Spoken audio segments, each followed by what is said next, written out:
Aquí a Balears l'increment dels paros s'ha triplicat, és 3 vegades superior a la mitja nacional, que és aquí a Balears un 61%. Per això li demano, senyora Armengol, creu que les mesures que ha anunciat el seu govern reactivaran l'ocupació a la nostra comunitat autònoma? Miri, senyora Armengol, si ens atenem a la realitat i no als decorats i la propaganda del seu govern, el que ens trobam és que vostès varen calcular 3 escenaris possibles, un normal, un dolent i un molt dolent.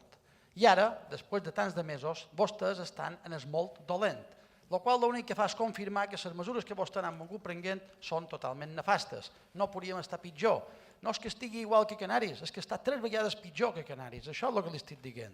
Som els pitjors de tota Europa, senyora Armengol. Ens varen presentar decorats. El 8-2020, decret 8-2020, havia de generar 30.000 llocs de feina, 33.000. Res, 35.000 en el paro.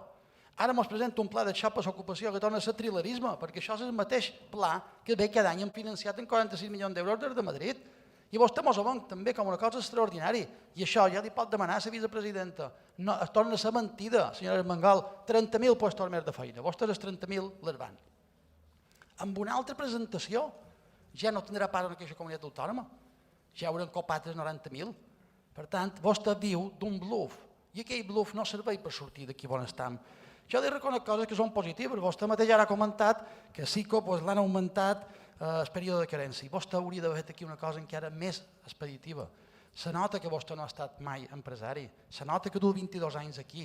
Perquè, escolti, quan un és empresari allà de fora sap que les mesures a curt plaç no serveixen per aturar el que ve a mig i llarg plaç. Han de ser més llargues. Jo li propos que allargui el període de carència i que fins i tot se plantegi que aquesta gent que té préstamos a ISBA les pugui allargar i pagar a lo darrer de tot del préstamo.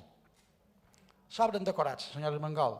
S'obren decorats i falten mesures contundents. Vostès ens diuen que aquí no se poden prendre mesures de PCRs, però escolti, Àustria, Bahamas, Bolívia, El Salvador, Cabo Verde, Burkina Faso, Costa de Marfil, Egipte, Grècia, Madeira, tots aquells han pres mesures de control en els aeroports des de fa mesos i el senyor Negredo no ha trobat a on eren encara les proves.